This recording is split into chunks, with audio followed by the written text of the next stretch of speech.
É um prazer retornar aqui para adorar a Deus juntamente com os irmãos. Eu trago a saudação do meu pastor presidente Adelino Alves Ribeiro, ele que é presidente das Assembleias de Deus, Ministério de Madureira em Mauá. E aqui eu estou em Madureira, eu estou em casa, né, irmãos? Glória a Deus por isso. É um povo que gosta de dar glória, um povo que gosta de dar aleluia e exaltar o nome do Senhor. É um povo que gosta da graça e do conhecimento, e isso faz toda a diferença. O tema dessa campanha é um tema, assim, digamos, evangelístico. É um tema que costumeiramente nós usamos para pregar o evangelho para pessoas que não são crentes, mas Deus colocou no meu coração uma palavra. Abra sua Bíblia no Evangelho de Jesus, conforme escreveu Mateus, capítulo 11. Abra sua Bíblia nesse tema. Mateus 11, do 25 em diante. Agradeço a Deus por essa oportunidade, pela vida do pastor Davi, sua esposa, irmã Edna, cantora Marcela, que também foi o canal para nós estarmos aqui. Deus seja louvado pela vida de todos eles e por toda a igreja, em nome do Senhor Jesus. Mateus capítulo 11, do versículo 25 em diante, que diz assim a palavra de Deus. Naquela ocasião Jesus disse: Eu te louvo, Pai, Senhor dos céus e da terra, porque escondeste estas coisas dos sábios e cultos e as revelaste aos pequeninos. Sim, Pai, pois assim foi do teu agrado. Todas as coisas me foram entregues por meu Pai. Ninguém conhece o Filho a não ser o Pai, e ninguém conhece o Pai a não ser o Filho, e aqueles a quem o Filho o quiser revelar. Venham a mim, todos que estão cansados e sobrecarregados, e eu lhes darei descanso. Tomem sobre vocês o meu jugo e aprendam de mim, pois sou manso e humilde de coração, e vocês encontrarão descanso para as suas almas, pois o meu jugo é suave e o meu fardo é leve. Glória a Deus. Bendito é o nome do Senhor Jesus por essa palavra. Evangelho de Mateus. Palavras que Mateus registrou no seu Evangelho. Como é esse Evangelho de Mateus? O Evangelho de Mateus, ele é diferente do Evangelho de Marcos, que foi escrito para os romanos, e do Evangelho de Lucas, que foi escrito para Teófilo. O Evangelho segundo escreveu Mateus, ele foi escrito para os judeus. Mateus escreveu esse evangelho para os judeus.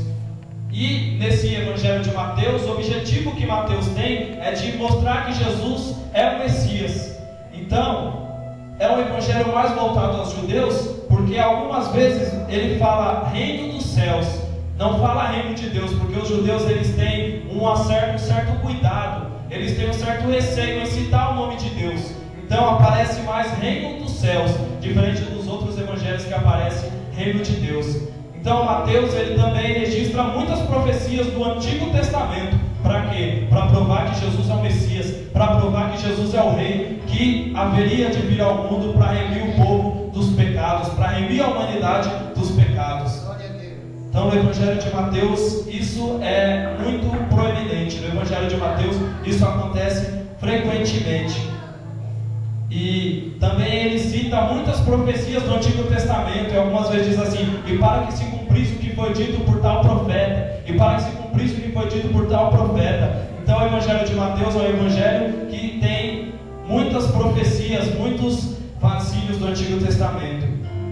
Enfim, estamos aqui diante dessa palavra. Estamos aqui diante dessa palavra que eu acabei de ler. Naquela ocasião, Jesus ele começou a orar, ele começou a agradecer a Deus e dizer: Pai, eu te louvo, porque ocultaste essas coisas aos sábios e aos entendidos e as revelaste aos pequeninos. Então, a primeira coisa que eu quero destacar aqui é que Jesus fala: as revelaste, ocultaste dos sábios e entendidos, mas as revelaste aos pequeninos. Deus, ele não revela nada para quem é sábio demais. Deus não revela nada para quem se acha autossuficiente. Deus não revela nada para quem acha que Ele é Ele e ninguém mais.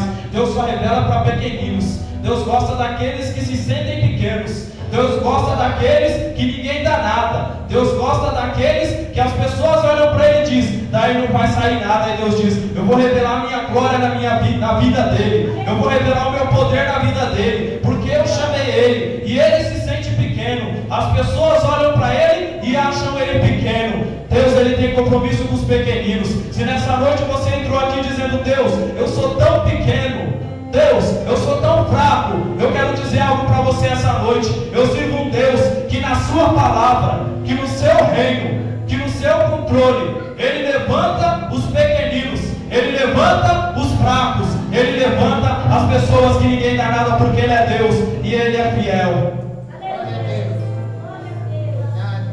Deus revela para os pequeninos. Não é isso que o apóstolo Paulo diz? Deus escolheu as coisas loucas deste mundo para confundir as sábias. Deus escolheu as coisas fracas deste mundo para confundir as fortes. Deus escolheu as coisasvis deste mundo e as que não são, para aniquilar as que são, para que nenhuma carne se glorie perante Ele. Deus escolhe as coisas que não é, para ninguém poder dizer: foi por meu próprio mérito, foi pelo meu próprio poder que eu cheguei aonde cheguei. Deus escolhe os pequeninos para Ele dizer: foi Deus que me colocou aqui, foi Deus que fez isso comigo, foi Deus que me chamou, foi Deus que me escolheu, foi Deus que me vocacionou, foi Deus que me tirou do lamaçal do pecado e colocou os meus pés sobre a rocha. Oh, Deus Santo, eu cheguei a este lugar, eu já senti a presença de Deus, eu continuo sentindo a presença de Deus essa noite. Será que você pode sentir? Ei, pequenino de Deus, essa noite Deus vai de encontro à sua vida, essa noite Deus vai de encontro à sua história, para te levantar, porque Ele é Deus. Pequeninos, Deus é especialista em pegar as coisas pequenas e transformar em grandes coisas. Moisés, o que você tem? Deus, eu tenho um cajado, eu tenho um pedaço de madeira. Com esse pedaço de madeira você vai abrir o mar. Jesus disse para os discípulos: o que tem aí para comer? Só tem 5 pães e 2 peixinhos para o homem, mas para mim eu transformo em alimentação para mais de 5.000 homens, mulheres e crianças. Deus pega as coisas pequenas e transforma em coisas grandes. O meu Deus te trouxe aqui essa noite para você ser o mediador da grande bênção, da grande vitória, do grande milagre que vai chegar no teu lar, que vai chegar na tua família, que vai chegar nos teus, porque Ele é fiel. Revelaste aos pequeninos, porque assim, Pai, te aprovo, porque assim é do teu agrado. Jesus, é o critério que Jesus usa, revelar aos pequeninos. Só tem que ser pequenino, aí Ele revela tudo. É só ser pequenino, é só reconhecer que não é nada diante dEle. Ai de nós, no dia que nós subimos aqui nesse altar e dizer: foi por causa de mim, o fogo caiu porque eu estava lá. Não, tudo é para a glória de Deus. A Bíblia diz em 1 Coríntios 10:31: portanto, quer comais, quer bebais, quer façais qualquer outra coisa, fazei tudo para a glória de Deus. Tudo é para a glória de Deus. Aí Jesus, Ele continua dizendo: Pai, assim te aprove, assim é do teu agrado. Todas as coisas me foram entregues por meu Pai, e ninguém conhece o Pai senão o Filho, e ninguém conhece o Filho senão o Pai. Se parasse por aí, ia ser um problema para nós. Jesus dizendo: ninguém conhece o Pai senão o Filho, e ninguém conhece o Filho senão o Pai. Pronto. Ninguém mais ia conhecer o Pai, ninguém mais ia conhecer Deus, ninguém mais ia conhecer Jesus. Mas Jesus continua: depois disso, ninguém conhece o Filho senão o Pai, ninguém conhece o Pai senão o Filho. Ele usa uma conjunção, ele diz uma conjunção aditiva no nosso idioma português.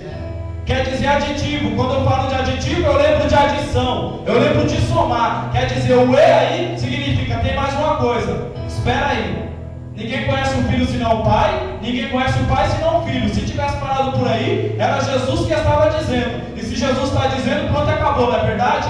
O que Jesus está dizendo de você essa noite vai acontecer, porque o que Ele prometeu, Ele vela sobre a sua palavra para cumprir. Mas aqui Ele continua: ninguém conhece o Filho senão o Pai, ninguém conhece o Pai senão o Filho, e aquele a quem o Filho quiser revelar. Não parou por aí. Aquele a quem o Filho tiver vontade de revelar. Jesus nos deu o privilégio de sermos participantes, de conhecer a Deus, de poder conhecer a Deus. O privilégio maravilhoso é conhecer a Deus. O privilégio maravilhoso é conhecer esse Deus que nós servimos e adoramos. Quando nós conhecemos uma pessoa, podemos dar